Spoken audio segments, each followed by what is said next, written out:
Don't worry. Thank you very much. Thank you very much and good afternoon. It's a real pleasure to be here with President Macron, a firm friend to me personally and a firm ally to the United Kingdom. We first met in the Elysee, I think about 2 years ago, before I came into office when I was leader of the opposition. And it was clear to me then that we had a shared sense of the dangerous times that we're living through and of our responsibility to step up and to lead. We also share the fundamental belief that we serve our people better, create better jobs and opportunities, make our nation stronger, fairer and more secure if we work together. And the state visit has been a celebration of this relationship, our unique bonds of history and of culture. And today, our task is to look forward, to deliver a step change in this partnership, to meet the challenges of this moment and get the results that people want to see. Starting first with tackling illegal migration. Now, this is a global crisis. And it's a European crisis, but it is also very acutely a crisis for our two nations, a crisis of law, security, humanity and fairness. We face a sprawling, multi-billion-pound enterprise run by organised criminal gangs, leading hundreds of people to their death in the Channel. So we're determined together to end this vile trade. There is no silver bullet here, but with a united effort, new tactics, and a new level of intent, we can finally turn the tables. So I'm pleased to announce our agreement today on a groundbreaking returns pilot. For the very first time, migrants arriving via small boat will be detained and returned to France in short order. In exchange for every return, a different individual will be allowed to come here via a safe route, controlled and legal, subject to strict security checks, and only open to those who have not tried to enter the UK illegally. This will show others trying to make the same journey that it will be in vain, and the jobs they've been promised in the UK will no longer exist because of the nationwide crackdown we're delivering on illegal working, which is on a completely unprecedented scale. The President and I have agreed that this pilot will be implemented in coming weeks. Now, I know some people will still ask, why should we take anyone in? So let me address that directly. We accept genuine asylum seekers, because it is right that we offer a haven to those in most dire need.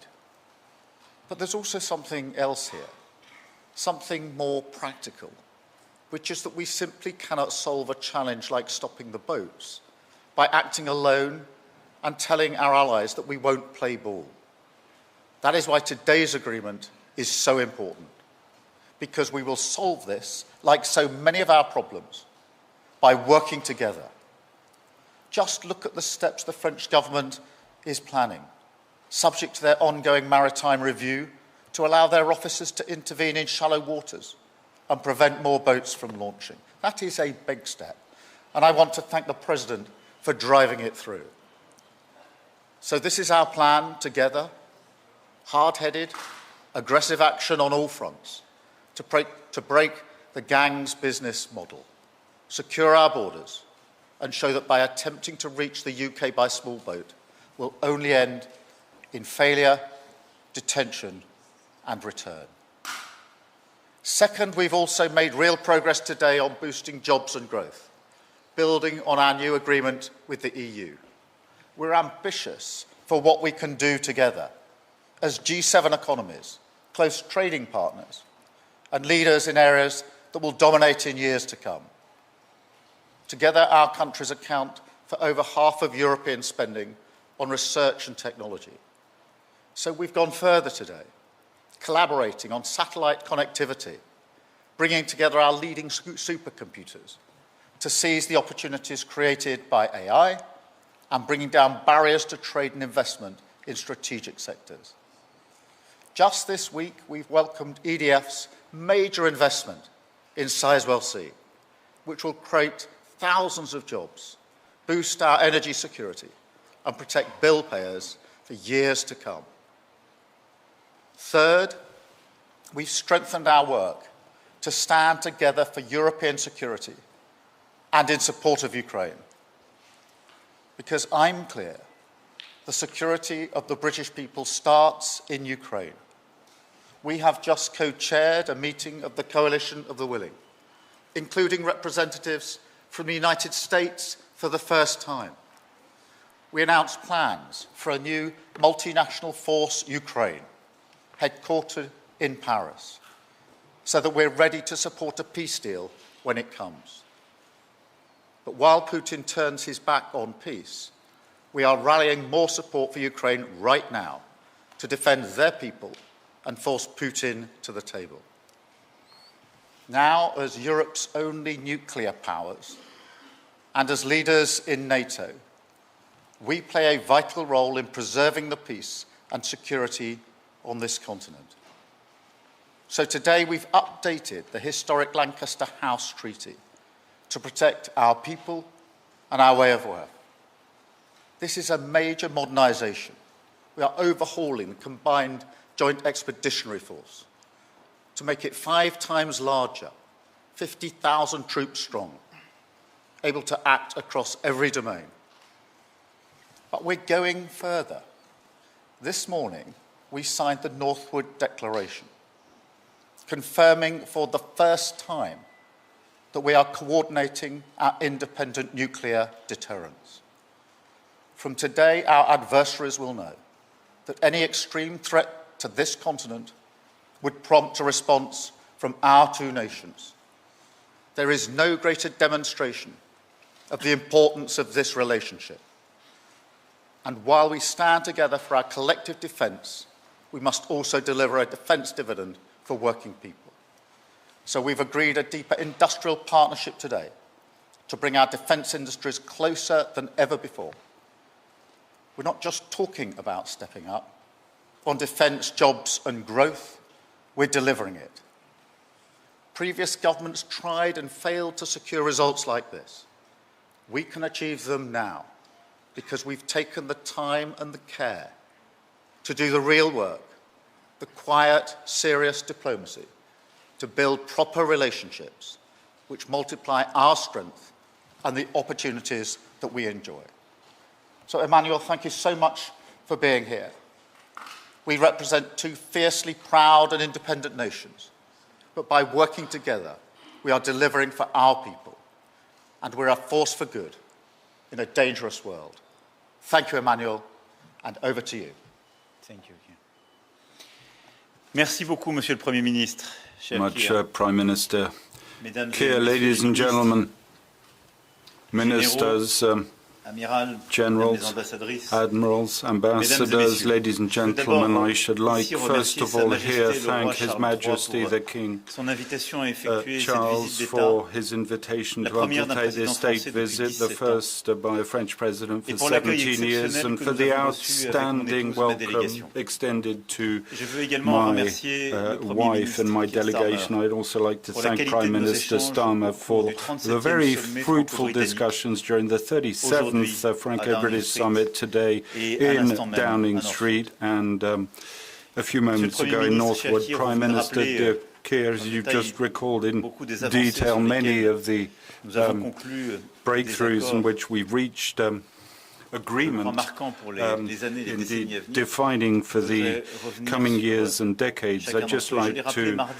run through each of them. I recalled in Westminster on Tuesday, this state visit recalls the strength of our alliance at the strategic level and the reset around shared interests and common projects for our future.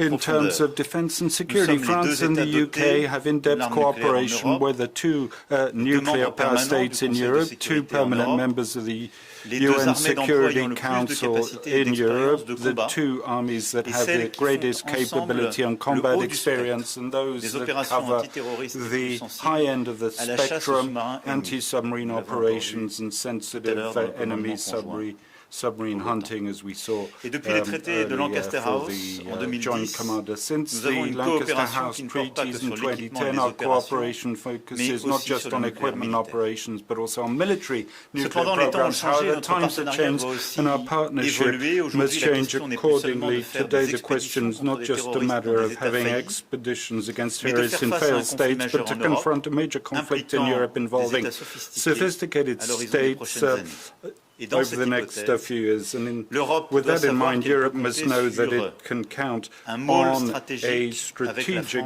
bullet with France and the UK. That's why we've taken the required measures outlined in the Northwood Declaration that you just referred to. On the nuclear front, we've taken three major decisions. The first concerns our doctrine. In 1995 at Chequers, we affirmed that we could see no situation in which the vital interests of one might be affected without affecting those of the others. Today, in a radically different context that we're facing in the spirit of the European dimension that I mentioned, we're going even further. We recognize that we can conceive of no situation of extreme threat in Europe that would not prompt a rapid response on our part, whatever the nature of that response. Second decision is that we're not ruling out the coordination of our respective deterrence postures, the message that our partners must hear, as well as our adversaries. Thirdly, is the decision to deepen further our cooperation in the deterrent spheres, be it for policy, capability or operations. And we've decided for that to set up a joint structure, the Nuclear Monitoring Group, tasked with leading this cooperation.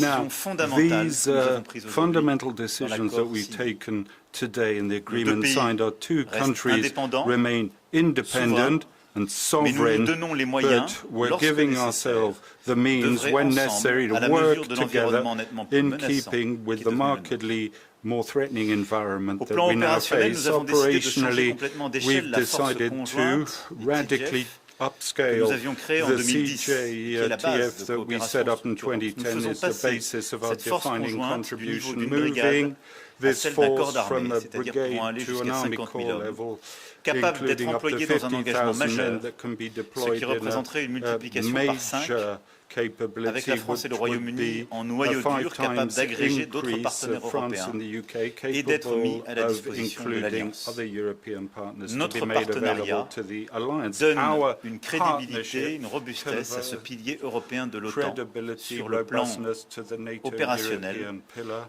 in operational terms, and also Au plan capacitaire, nous avons décidé d'accélérer les coopérations existantes sur les futurs missiles de croisière et anti-navires, mais aussi de lancer les travaux pour réaliser ensemble les missiles air-air de future génération, les nouveaux missiles de défense surface-air et également, en coopération avec l'Allemagne, les missiles de très longue portée pour la frappe dans la profondeur.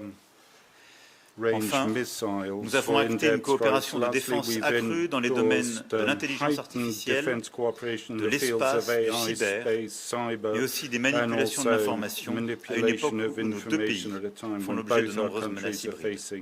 Vous le voyez, c'est une panoplie complète que nous avons décidée pour faire face à celle de nos défis les plus massifs ou plus incidents. Le Royaume-Uni a une position singulière en Europe, mais nos menaces n'ont pas de frontières institutionnelles et notre solidarité non plus. Nous pouvons bâtir ensemble sur nos forces évidentes avec le Royaume-Uni, notamment avec l'initiative européenne d'intervention. Dans l'immédiat, ce qui nous unit aussi est la détermination à soutenir l'Ukraine. Et avec Monsieur le Premier ministre, nous avons réuni la coalition des volontaires. Le président Zelensky se trouve à Rome, présent pour la conférence pour la reconstruction de la présidence du Conseil de Mélanie.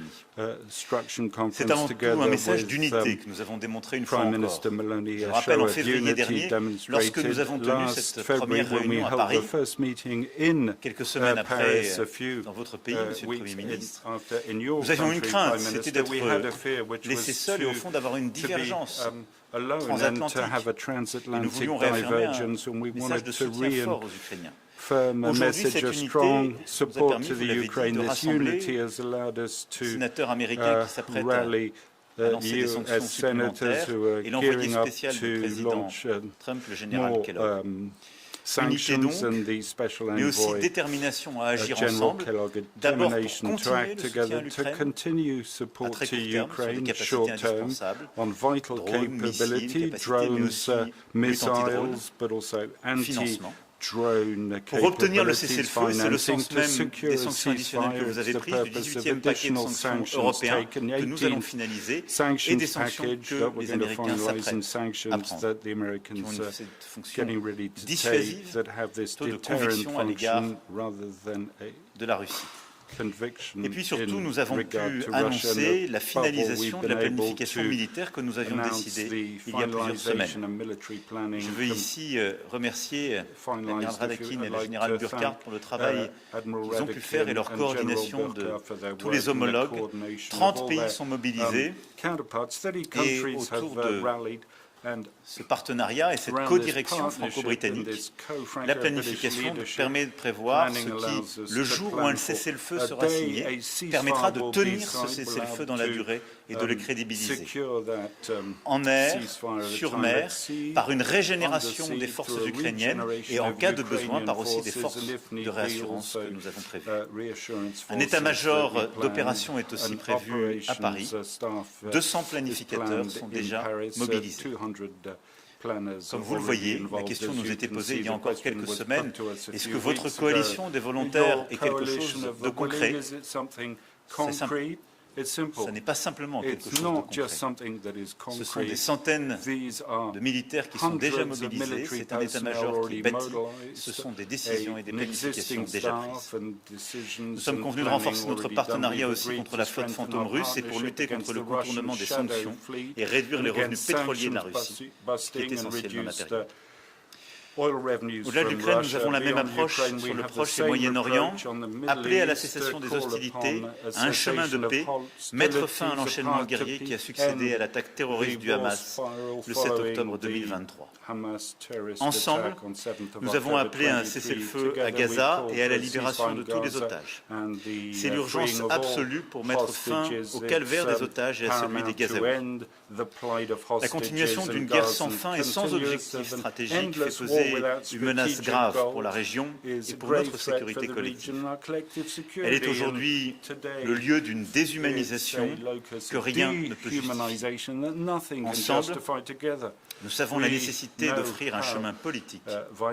Et je crois à l'avenir de la solution à deux États comme base d'une architecture de sécurité régionale qui permettra à Israël de vivre en paix et en sécurité avec ses voisins. Je crois à la nécessité d'unir nos voix à Paris, à Londres et partout ailleurs, pour reconnaître un État de Palestine et initier cette dynamique politique qui est la seule conforme à une perspective de paix. Notre sommet a aussi permis d'acter notre convergence retrouvée 9 années après le Brexit, et je soutiens pleinement les efforts du Premier ministre Starmer pour restaurer la confiance, assurer le respect des accords conclus avec l'Union européenne et renforcer ce cadre par des coopérations ciblées et d'intérêts communs. À cet égard, je me réjouis que nous ayons pu, le 19 mai dernier, définir une feuille de route pragmatique entre l'Union européenne et le Royaume-Uni sur l'énergie, le climat, la défense, les normes sanitaires et phytosanitaires et la mobilité des jeunes. Aujourd'hui, nous déclinons cette reconvergence, ce reset, au niveau bilatéral. D'abord, dans le domaine économique, nos échanges commerciaux excèdent leur niveau d'avant-Brexit. Nous sommes le troisième et le quatrième investisseur l'un chez l'autre. Et les 3500 entreprises françaises présentes au Royaume-Uni demeurent le deuxième employeur étranger. Plusieurs accords de coopération ont été signés entre nos universités, nos centres de recherche, en intelligence artificielle, sur le quantique, et nous renforçons et ancrons aujourd'hui notre partenariat dans deux autres secteurs clés. Le nucléaire civil d'abord. EDF réalisera les 2 réacteurs nucléaires EPR de Sizewell C et y investira à hauteur de 12,5% du capital de la société projet. C'est bon pour la décarbonation de l'économie britannique, c'est bon pour sa sécurité énergétique, pour l'emploi et pour les compétences. Et c'est bon pour EDF, qui développe ainsi la technologie EPR, comme pour le site de Sizewell, qui bénéficiera des efforts de série et des effets d'échelle qui sont issus des réacteurs d'Hinkley. Le deuxième domaine économique est celui du spatial. Le gouvernement britannique participera à l'augmentation de capital de Telsat, venant s'ajouter à l'augmentation que nous avons annoncée le 19 juin, ce qui porte le montant total à 1,5 milliard d'euros et permet à nos partenaires britanniques de conserver au même niveau leur part dans le capital de l'entreprise. Nous soutenons ainsi le plan stratégique de croissance de Telsat, le développement de sa constellation LEO et renforçons notre partenariat européen en matière de connectivité spatiale. Dans ces 2 domaines, le nucléaire civil et le spatial qui sont 2 domaines d'avenir, ce sommet permet des avancées massives. Et puis dans le domaine culturel, et c'est avec 300 000 Français installés au Royaume-Uni et les 150 000 Britanniques en France un enjeu important de notre relation. Nous avons eu le plaisir ensemble d'annoncer hier le prêt et l'exposition au British Museum de septembre 2026 à juillet 2027 de la tapisserie de Bayeux, qui est sans doute l'œuvre la plus symbolique de notre histoire partagée, et dans le sens inverse du trésor de Sutton Hoo et d'autres œuvres insignes du patrimoine britannique qui seront exposées à Caen et à Rouen. Tout sera mis en œuvre pour assurer la protection de ces trésors nationaux, j'espère même face aux tentatives de déstabilisation de l'Ariane Shah, et le processus sera étroitement suivi par des experts pour veiller à la conservation des œuvres. Nous avons enfin convenu de renforcer nos efforts ensemble pour lutter contre les trafiquants de migrants en Manche et maîtriser l'immigration clandestine. Vous l'avez longuement évoqué, Monsieur le Premier ministre, c'est un enjeu essentiel pour nos 2 pays. Dans le cadre des accords de Sanders, nous avons mis en place une coopération exemplaire, avec des résultats conséquents, notamment la quasi-extinction des tentatives ferroviaires ou en transport routier via le tunnel. Et rappelons-nous, il y a quelques années, c'était l'objet de commentaires quotidiens. Nous avons réussi à justement réduire complètement ces voies. Nous avons réussi à prévenir beaucoup mieux qu'avant les départs de small boats, mais les moyens humains et techniques que nous engageons, en effet, n'ont jamais été aussi importants. Néanmoins, nous constatons depuis janvier dernier une hausse des traversées illégales avec des modalités nouvelles, celles qu'on appelle les taxi boats. Les passeurs prenant toujours plus de risques pour faire ces traversées et faisant courir davantage de risques à ces personnes qui fuient la misère dans leur pays. C'est en effet l'adaptation permanente face au renforcement de nos contrôles. Nous mobilisons en effet aujourd'hui plus de 1200 forces de sécurité et d'intervention. C'est un problème des 2 côtés de la Manche, outre la tension que cette situation génère dans nos territoires du Nord comme sur vos côtes. C'est pourquoi nous allons renforcer notre action partagée sur plusieurs fronts. D'abord, il faut comprendre que depuis le Brexit, je le dis aussi avec honnêteté, parce que je sais que ce n'est pas votre cas, Monsieur le Premier ministre, mais beaucoup de gens dans votre pays ont expliqué que le Brexit permettrait de lutter plus efficacement contre l'immigration clandestine. Simplement, c'est depuis le Brexit que le Royaume-Uni n'a plus aucun accord migratoire avec l'Union européenne. En effet, il n'existe donc, pour les candidats à la traversée, ni voie d'admission légale alternative, ni dispositif de réadmission à l'issue d'une traversée. Et la situation actuelle crée en réalité une incitation à réaliser la traversée. C'est donc l'exact inverse de ce qu'avait proposé le premier Brexiteurs. Nous avons trouvé aujourd'hui, grâce à la proposition de nos ministres de l'Intérieur et à leur travail toutes ces semaines, un accord politique de principe pour tester justement ce projet pilote qui exercera un effet très dissuasif sur le modèle des passeurs et sur les traversées. D'une part, en ouvrant une voie d'admission légale pour des personnes ayant des liens de connexion avec le Royaume-Uni, d'autre part, en prévoyant la réadmission de ceux qui réussissent à traverser, selon le principe du 1 pour 1. L'accord sera signé dès que les procédures de vérification juridique seront achevées, y compris celles de la Commission européenne, qui sont nécessaires s'agissant d'un enjeu lié à une frontière extérieure de l'Union européenne, pour qu'il soit mis en œuvre de la manière la plus rapide. Deuxièmement, concernant la doctrine d'intervention maritime sur laquelle nous travaillons, en effet, elle vise à mieux partager le renseignement, à mieux lutter contre les filières de passeurs et à agir sur la globalité du dispositif maritime, en intégrant étroitement les dimensions relatives à la lutte contre l'immigration clandestine et au sauvetage en mer. Troisièmement, nous allons intensifier notre coopération conjointe vers les pays d'origine et de transit, tout au long des routes migratoires, dans la lutte en amont contre les réseaux de passeurs pour dissuader les départs et agir sur les retours. Nous travaillons sur le début du parcours dans les pays de départ en s'attaquant à la racine du problème, et la task force britannique sur cet enjeu lancé au sommet de 2023 fonctionne à plein, et nous avons eu des premiers résultats avec l'Irak et nous poursuivons avec d'autres pays. Enfin, M. le Premier ministre a confirmé la mobilisation totale de son gouvernement pour traiter justement les facteurs d'attraction de migrants illégaux, notamment en ce qui concerne la lutte contre le travail illégal et le séjour irrégulier. Je l'en remercie vivement et notre sommet de ce matin a permis de revenir sur toutes ces actions. Vous l'avez compris, c'est donc des décisions fortes, nouvelles, en profondeur que nous prenons pour lutter contre ces réseaux et cette immigration clandestine et permettre justement d'assurer pleinement la sécurité dans nos deux pays.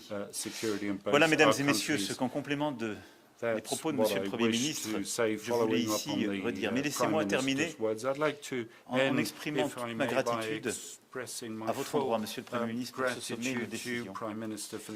Vous l'avez dit, je crois que tout ça, c'est une confiance que nous avons rebâtie plusieurs années après le Brexit. C'est une confiance entre nos gouvernements, entre nos deux nations et entre nous. Et je crois profondément aux actions que nous sommes en train de conduire. Les derniers mois, d'ailleurs, l'ont montré dans la coalition des volontaires que nous avons lancée ensemble. Et je crois que nous montrerons sur tous les sujets que je viens d'évoquer. Et au fond, par ces décisions et ce sommet, nous commençons d'illustrer, de donner un contenu à ce que Sa Majesté le Roi a voulu et annoncer il y a quelques jours, cette entente amicale. Nous lui donnons un contenu. Et nous dessinons ensemble cet avenir. Je crois profondément que cette formule est la bonne. C'est pourquoi nous avons décidé de l'adopter et ensemble d'avancer sur ce chemin de l'entente amicale main dans la main. Merci.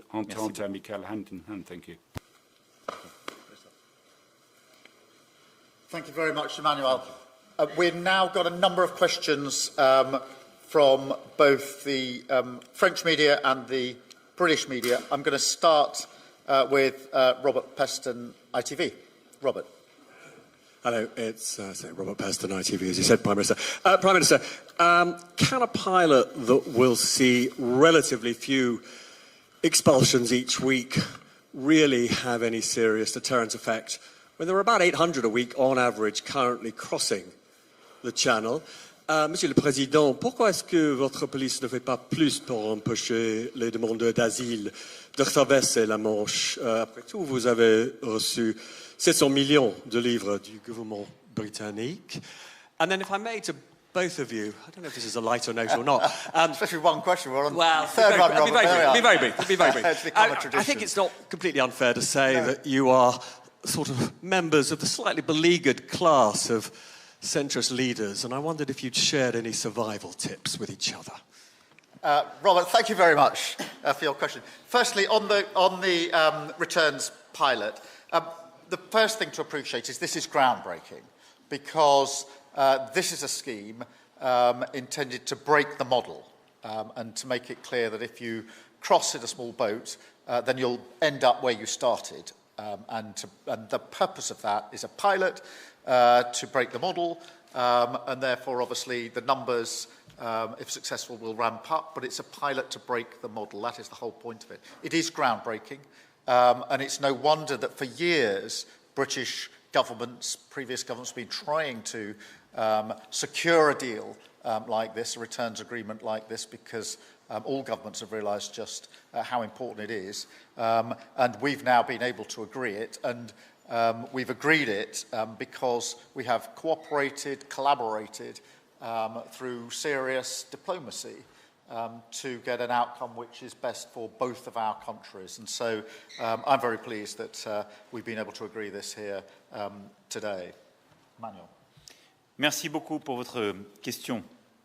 La première chose, je l'ai dit, nous travaillons efficacement et nous avons des accords qui sont déjà solides. Je ne voudrais pas que s'installe l'idée que nous ne faisons pas notre travail et que nous gaspillons l'argent britannique. Je veux d'ailleurs vous rappeler que lorsque vous mettez un pound, nous mettons 3 €.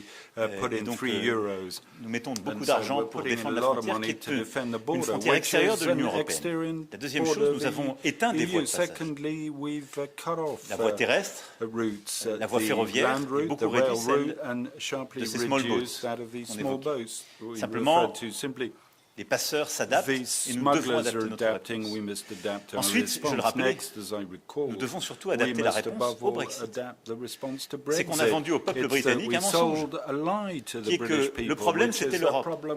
Simplement, en laissant un vide juridique, le problème c'est devenu le Brexit. Et avec votre gouvernement, nous sommes pragmatiques et nous apportons pour la première fois depuis 9 ans une réponse.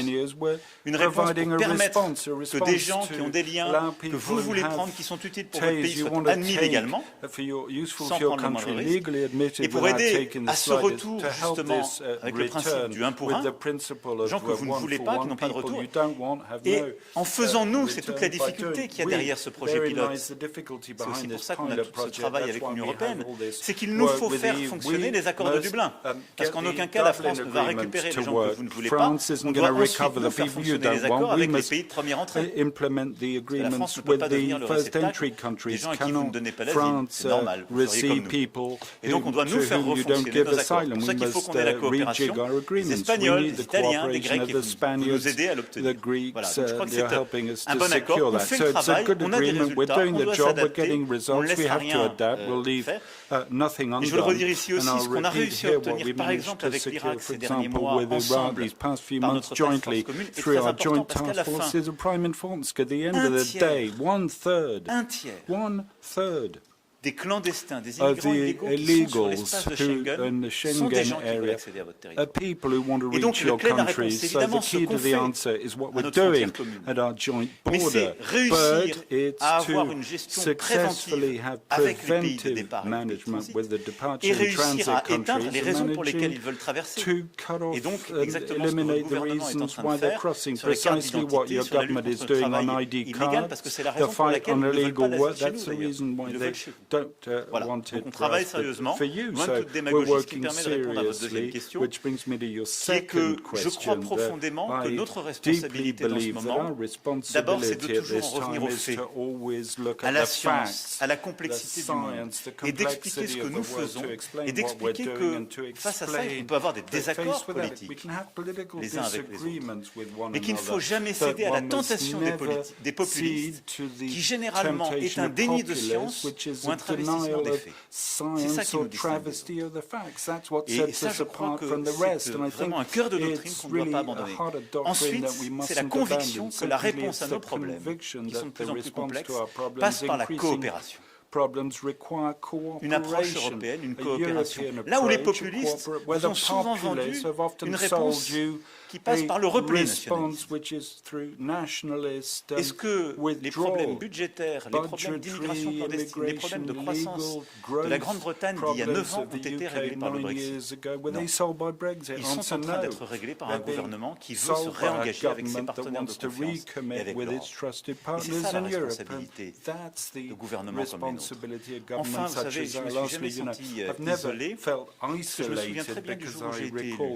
C'était quelques mois après le Brexit, quelques mois après la première élection du président Trump, et dans un moment où on disait c'est fini pour tous les gens qui sont progressistes, qui ont une vision du monde complexe ou qui osent mettre le drapeau européen sur une estrade.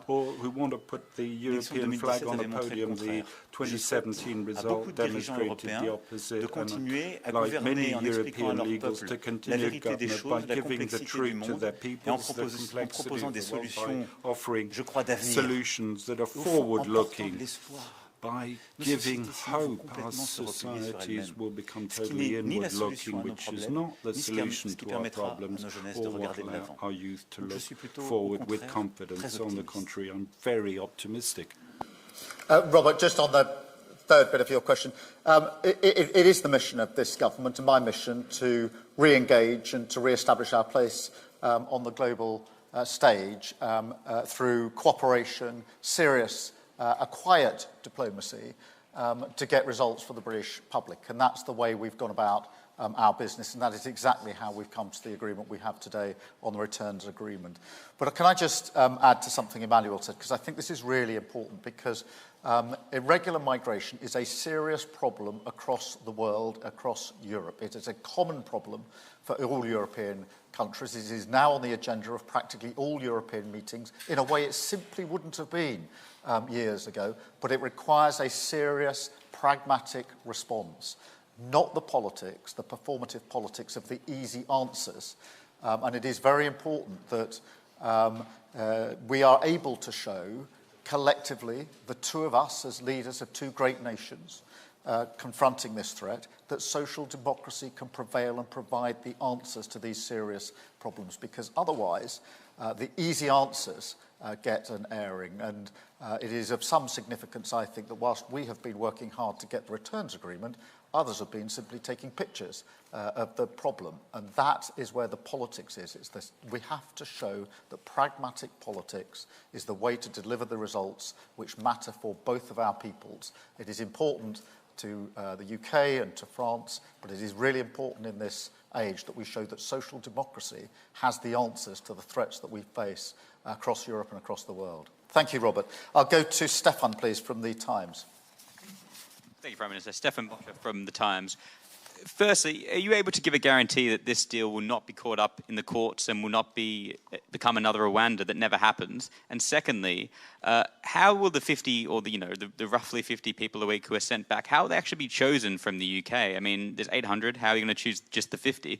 And Mr. President, how committed are you to making sure that this pilot scheme actually becomes a full-blown scheme and that the numbers dramatically increase? And just lastly, if I may, you said during your opening address that since January the numbers have dramatically risen, and they have. Whose fault is that, yours or the man standing next to you?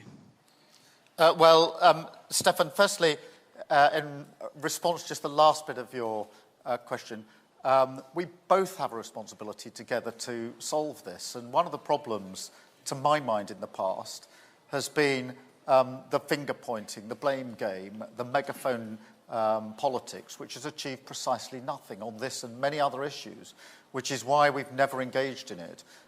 It is why the EU-UK reset was a success, because I said at the outset we're not going to engage in the politics of finger-pointing, blaming, and going to the nearest microphone to disparage our partners. And it's exactly the same approach that I take with Emmanuel on this issue. It is both of our responsibilities. I'm not going to descend into this issue of the politics of the past, which really didn't work and didn't deliver for the United Kingdom and didn't deliver for France or the EU. On the question of the pilot itself, it will be operationalised in coming weeks, so that is a good thing. It is, of course, a pilot. It is there to prove the concept that if you come over by small boats, then you will be returned to France. Of course, being a pilot, it is very important that it works, and we need to make sure that it does work. And if it works, what it does is break the model, and that's the only way in the end to stop this vile trade. And so that's why this is a real breakthrough moment today. As I say, many governments have tried to get this far and have failed to do so. In terms of those that will be returned, I'm not going to go into the details of that, because that has the potential to undermine how this will operate. But it is important that we see this for what it is, which is a real breakthrough in the way that we tackle the vile trade of people smuggling. Emmanuel. No, I totally agree. No finger pointing, and we work closely together. And the only way to be efficient is to work together, because you should not underestimate the impact this situation has on the northern part of France. And I think it's very often underestimated in your domestic debates. But it's not a gift for Calais, Dunkirk, and a lot of cities in France to have all these illegal migrants. And even when you go to these migrants, on offers them asylum in France and some solutions, they just refuse. They want to cross the channel. So we have no other options than working closely together, and this is not an easy situation for French people and all the cities, and I want to thank all the mayors and population of north of France for their contribution to this common work. Second, what is very important to understand is this is a collaborative, cooperative, and comprehensive plan, working from the origin country, the increasing and the adaptation of our bilateral action, and the fight against precisely this illegal situation on your soil. And this is the efficiency on this new plan, and I'm totally committed to make it work, because this is clearly our willingness and our common interests. And this pilot project, I wanted to insist on one point. This is a deterrence effect. And beyond the figures you mentioned, the point and what we want to do is precisely to have this deterrence effect vis-à-vis all these smugglers and all the traffickers, in order to send a message that we are efficient and they have no more interest to try to play with the rules. Thank you so much. I'll go now to Christelle, if I may, from France Television. Président, la première question s'adresse à vous. Vous envisagez donc une réponse rapide si des deux pays, en cas de menace extrême à la sécurité de l'Europe. Alors, qu'entendez-vous par menace extrême?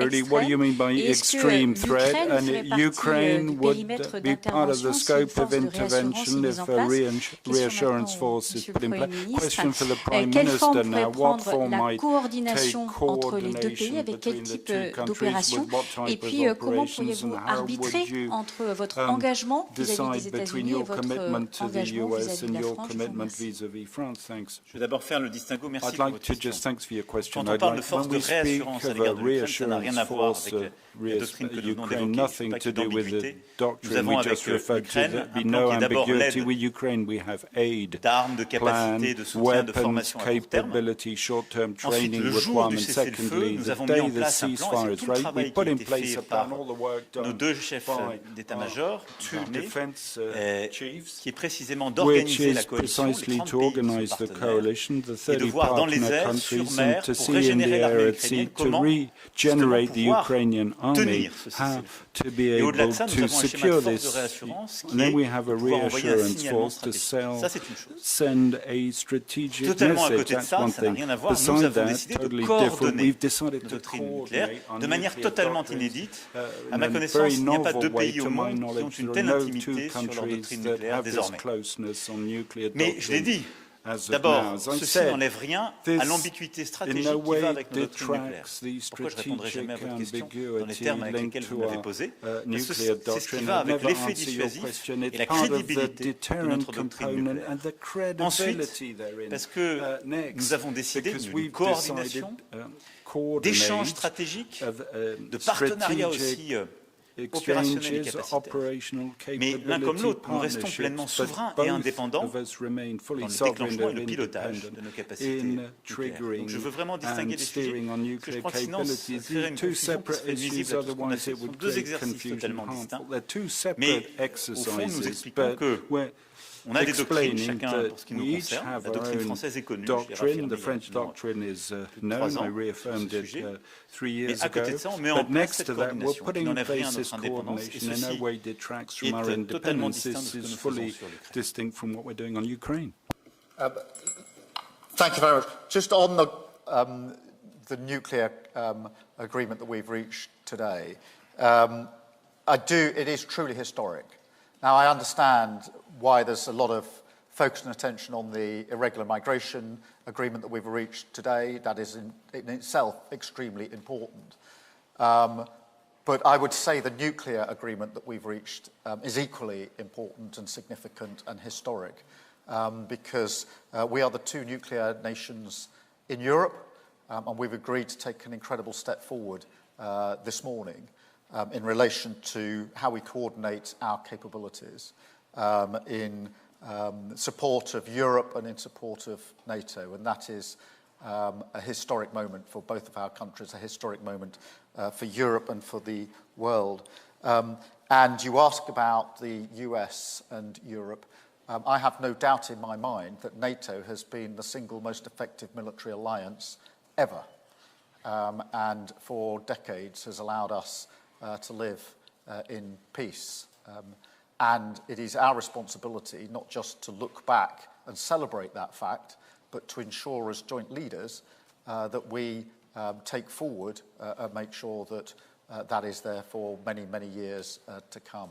The way to do that, as I've argued many times now, is for Europe to step up and do more. For Europe to do more in its own collective defence. Partly that's to do with financing, of course, and we had the agreement at NATO just 2.5 weeks ago, but it's more than that. It's about coordinating and cooperating. And Emmanuel and I have been talking deeply about this for some time now. How do our two countries show the leadership that is required?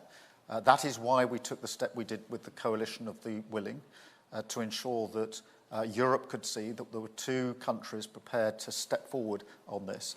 We do the same in relation to nuclear, in support of that wider argument on defence across Europe. So, as I say, I absolutely understand, because it's such a huge challenge, why irregular migration is the focus very much of the outcome of this summit. But don't underestimate just how important the nuclear coordination and cooperation is as well, in terms of the history of the defence of Europe. Thank you. And I've got Thomas from RTL.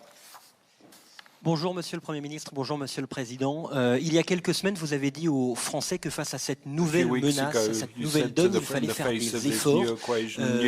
Demain, le chef d'état-major des armées, à votre demande, présentera l'état de la menace. À quoi faut-il s'attendre? Quel type d'efforts devront faire les Européens et les Français en particulier? Est-ce qu'il faut s'attendre à ce que certains soient mobilisés dans une forme de réserve, par exemple? Monsieur le Premier ministre, le président Macron tout à l'heure a appelé à une reconnaissance commune de la Palestine. Quel est votre regard sur cette reconnaissance? Où en êtes-vous dans votre réflexion, et quand tous les deux allez-vous prendre cette décision? Merci. Merci beaucoup. Vous avez raison de rappeler en effet que face à la situation, j'avais il y a quelques mois appelé les Français ce sursaut, cette prise de conscience à la nature du risque. Ceci n'a pas changé. À la fois parce que nous devons continuer d'aider l'Ukraine, qui est aux avant-postes, parce que la menace russe est là, et parce que la détermination russe est là aussi. Et vous avez, sur le sol européen, géographiquement c'est le cas, à la frontière de l'Union européenne, à quelques milliers de kilomètres à peine de Paris, une puissance dotée du nucléaire, qui aujourd'hui alloue 40% de son budget à un effort militaire, et qui à marche forcée construit des capacités dans tous les domaines, et dont rien n'indique qu'elle n'a décidé de s'arrêter à ce qu'elle s'est d'ailleurs fixée pour elle-même et de manière momentanée comme le déclenchement de la guerre. Mais la Russie n'a jamais tenu ses engagements depuis le début.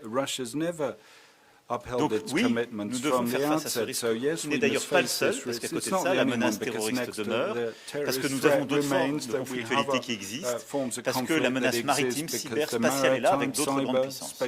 Le chef d'état-major des armées demain expliquera la nature du risque aussi, tous les efforts qui ont été faits à travers les 2 lois de programmation militaire, qui est un effort inédit de la nation française. Parce que nous n'avons pas attendu, heureusement, nous avons commencé dès 2017 par une revue stratégique, puis par une première loi de programmation militaire qui a réparé, une deuxième loi de programmation militaire qui nous permet d'aller plus loin. Mais très clairement, nous devons aujourd'hui réviser notre programmation et notre stratégie. La réviser à la lumière du changement de la nature du risque. Et c'est pourquoi le général Burkhardt, donc demain, fera ses explications, et je m'exprimerai à Brienne, comme il est coutume, chez le ministre des Armées, dimanche soir, la veille de notre fête nationale, pour annoncer quelques décisions stratégiques d'investissement pour l'avenir. Sur la question qui est ensuite posée de mobilisation de nos compatriotes, nous avons fait le choix, il y a maintenant près de 3 décennies, d'une armée de métier complète et de la fin de la conscription.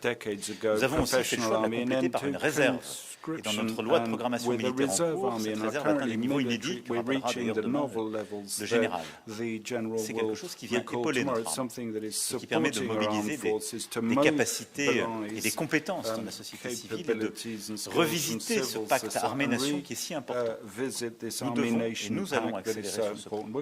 Une autre question est celle du service national. Sur ce point, en début d'année, j'ai demandé un travail au ministre, au Sénat. Il est en train d'être finalisé. Il fera l'objet d'études complémentaires durant l'été.